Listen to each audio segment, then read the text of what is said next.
Do you know? I wish I knew that in depth, but Yeah, so do I. Yeah, I think the yeah, whole game plan, the whole thing's been ramped up since day one of when they got back into training. Everything has been, drilled.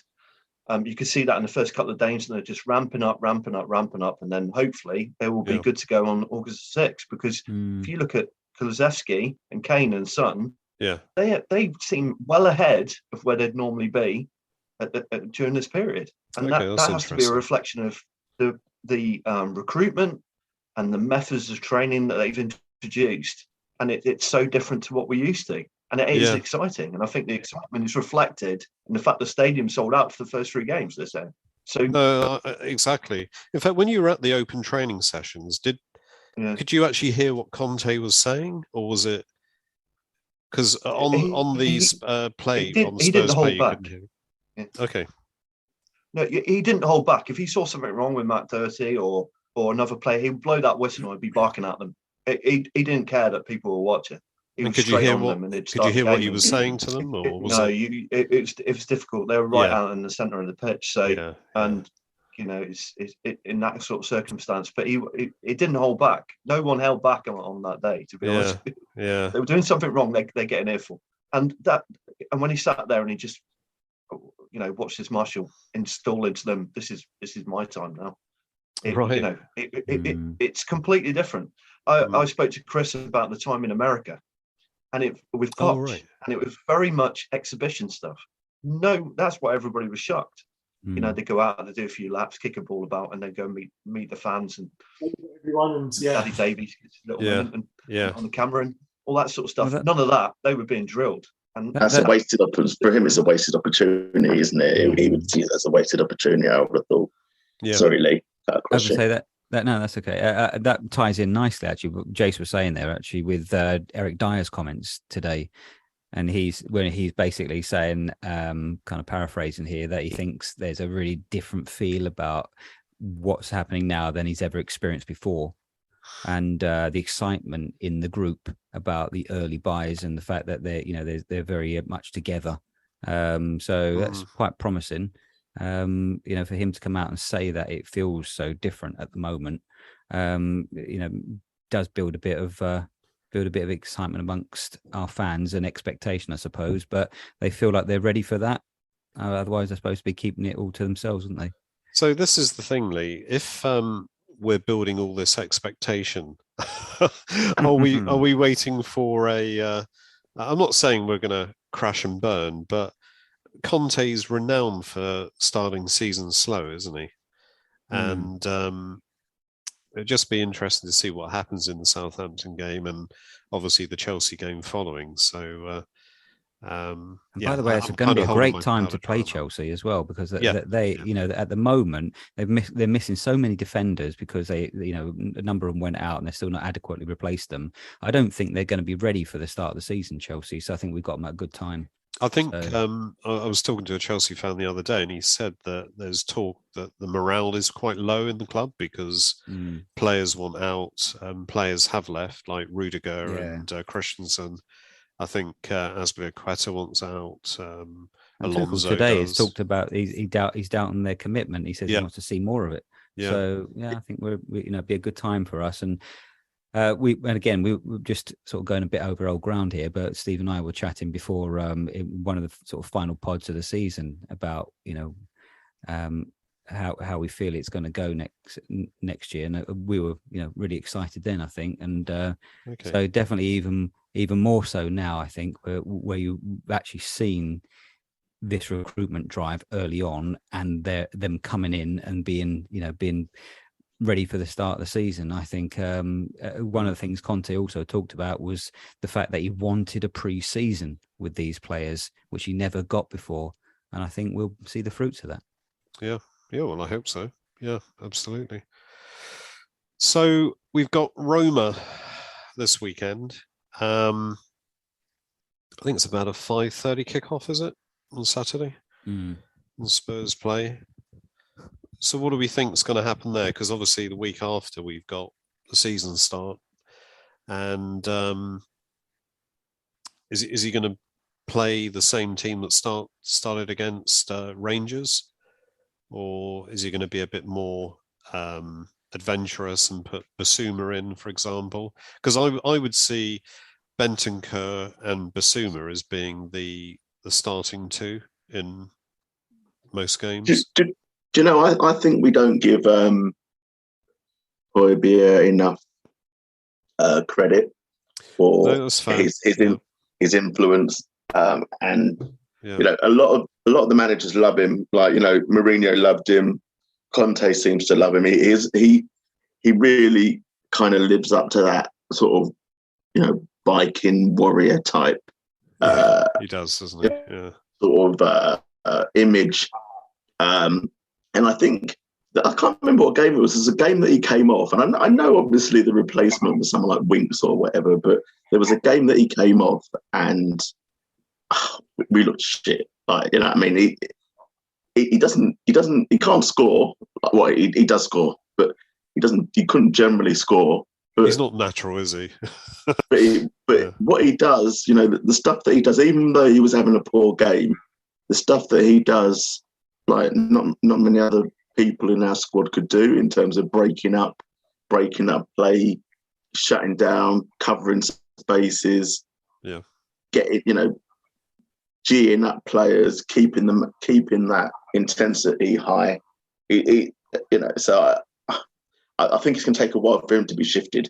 You know, there's a reason that he's played virtually every Premier League game for, you know, the last X amount of years for you know, not just for us, but for Southampton as well. You know, virtually ever present for a reason. Yeah, I don't see him being shifted straight away. What do you think, Jase? Who do you think will be our two in the midfield? I don't think he played particularly well over those two games against K-League and Seville. He gave the ball away a little bit too much for me. And he's pretty much complemented by he needs another player with him. You know, Bentancur and Skip, you know, sweep up a lot of the stuff that he lets go.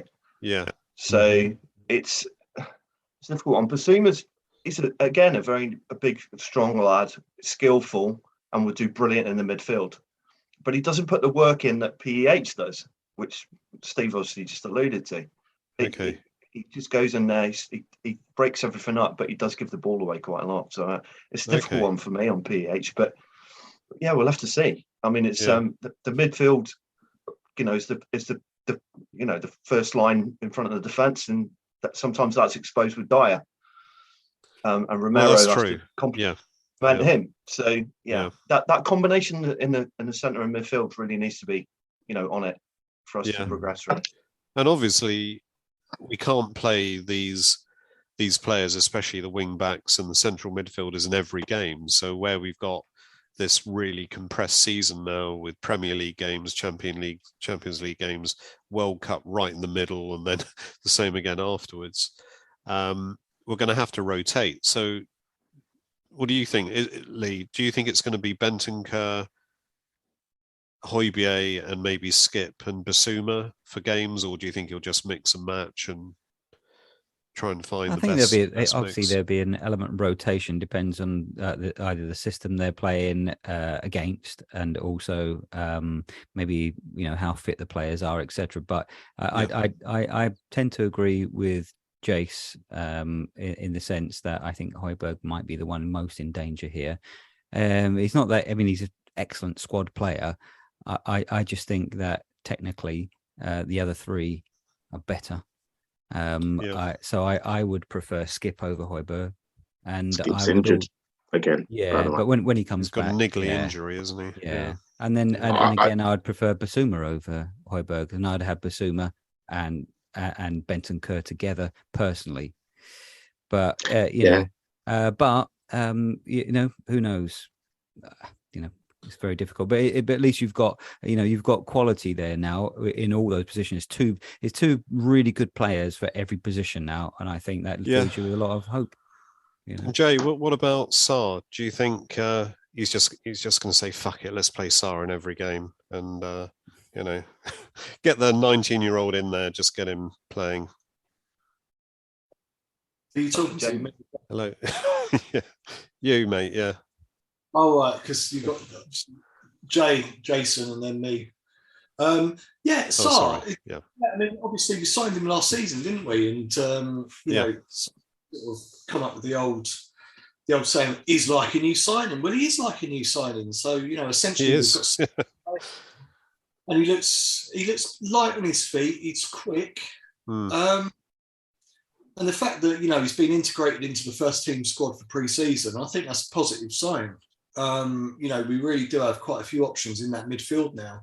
And going back to what Jason said earlier about getting a creative attacking midfielder in, and I think Jason said we may not need one. I think we do need one, because obviously, you know, when you're struggling to break teams down, you need a bit of a plan B or a plan C. To have someone that you can either pull off the bench to slot in, you know, change the formation up a little bit, you know, an Ericsson style sort of player, someone that can keep things sort of ticking over. But well, we've been linked with Madison. So, I'd take Madison, I think. And Zaniolo. Yeah. I know nothing about. I don't know nothing about Zaniolo, to be fair. So I do know about Madison. That's the only reason. I don't know. But the complicated thing there, though, Jamie, is that if you get a player in like that, let's say you're going to spend 40-50 million to bring a player in like that, who's just going to be the man who does, you know, who you bring on to break down the low block. He's not going to get very many games. It's a lot of money to spend on someone who's just going to be a bit part player. Because I can't see, you know, that sort of player changing the whole system. So I think it's a really delicate one to get that one right. You know, because you really need to invest heavily, and we thought we had it with Lo Celso, but he's not the one either, is he? No. We thought we had it with Ndembele, and we spent a lot of money, and he's not the one either. No. So it's a tricky one to get right, that one. Mm-hmm. Well, and Dembele's good for like 5 minutes every game where he pulls something out of the bag, isn't he? But yeah, you're right. Across the season, doesn't work. So, we are creating, though, aren't we? If you look at the last few games, we are creating a lot. So I don't see any problems in creativity personally. Yeah, you're right. There's a lot, certainly on the right. Yeah, exactly. Mm-hmm. In fact, Steve's favourite player, Royale, he's more creative, I think, than we give him credit for. I know he's not your kind of gut-busting right wing back that's going to get loads of good crosses in, but he does get into the right positions. Sorry, can we just pause for a moment? Seeing as you're talking about, I mean, I do like him now. I have admitted a couple of times that I've changed my opinion on him, but the latest compilation that he published was quite frankly shit. I mean, he had nothing in there. He had a couple of tackles in there, and like a few misplaced passes. I mean, there was nothing in the compilation that would say to me, like, do you know what? This is a compilation that I want to put out. There was no assist. There was no. I must admit, I don't know why he did a compilation of pre-season games. I mean, for Christ's sake, that's just ridiculous, isn't it? I don't know what he was selling, because there was nothing there. I think that was a mistake. I don't know if his team just put that one out and didn't consult him that time, because that wasn't up to his usual standard. Sorry, I have a distinct feeling that that Perisic will be the one we're all going, oh my God, you know, this is a player, and I think he's going to bring so much to the game that actually probably will also help solve that creativity problem, that, you know, making chances. It's funny. He came on a stat the other day, and he does not look like a 34-year-old. He looks. No, he's ripped, isn't he? His pressures are bloody daisy, doesn't he? He does. He looks good. He looks very good. He does. Yeah. Okay. Well, we've been going for about an hour now, so I suppose we need to call it a day at some point. Does anybody else want to bring anything else up? Yeah, I just wanted to ask you each a question, actually. Yeah, go for it. Realistically, where do you actually, if you were like to put your mortgage on it, think we'll finish this season? You know, what's your honest feelings about where we will finish? Just sort of going through. So just start with you, Andy. Do you just mean in the league or Champions League or cups or just? I broaden it. I think that's a good point, Andy. What do you think we'll achieve this season? Maybe I should say. I think we'll get third. I just don't think